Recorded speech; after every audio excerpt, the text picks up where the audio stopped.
बहुत पुरानी बात है। एक जंगल में एक गुरुकुल था जिसमें बहुत सारे बच्चे पढ़ने आते थे।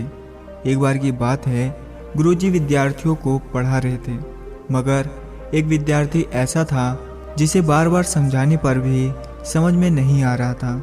गुरुजी को बहुत तेज गुस्सा आ गया और उन्होंने उस विद्यार्थी से कहा, जरा अपनी हथेली तो दिखाओ बेटा। विद्यार्थी ने हथेली गुरुजी के आगे कर दी।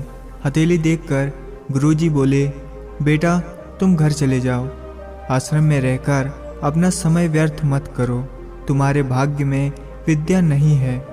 शिष्य ने पूछा, क्यों गुरुजी? गुरुजी ने कहा, तुम्हारे हाथ में विद्या की रेखा नहीं है। गुरुजी ने एक दूसरे विद्यार्थी की हथेली दिखाते हुए कहा, ये देखो, ये है विद्या की रेखा, ये तुम्हारे हथेली में नहीं है, इसीलिए तुम अपना समय नष्ट ना करो, घर चले जाओ और वहाँ अपना कोई और काम देखो। ये सुनने के बाद उस विद्यार्थी ने अपनी जेब से एक चाकू निकाला जिसका प्रयोग वह रोज सुबह अपनी दातून काटने के लिए किया करता था। उस चाकू की पैनी नोक से उसने अपने हाथ में एक गहरी लकीर बना दी। हाथ लहूलुहान हो गया। तब वह गुरुजी से बोला, मैंने अपने हाथ में विद्या की रेखा खींच ली है गुरुजी।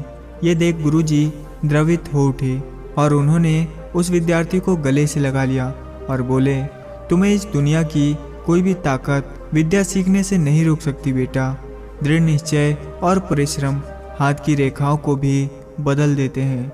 दोस्तों, क्या आप जानते हो ये विद्यार्थी कौन था? वह विद्यार्थी आगे चलकर महर्षि पढ़ने के नाम से प्रसिद्ध हुआ, जिसने विश्व प्रसिद्ध व्याकरण की रचना की थी। इतनी सदियां बीत जाने के बाद भी आज भी 2700 वर्षों के बाद भी विश्व की किसी भी भाषा में ऐसा उत्कृष्ट और पूर्ण व्याकरण का ग्रंथ अब तक नहीं बना। तो दोस्तों, इस कहानी की शिक्षा यह है कि लोग चाहे जो भी बोले, हम हर एक को गलत साबित करते हुए अपनी लगन और परिश्रम के दम पर जो चाहें वो सब कुछ हासिल कर सकते हैं।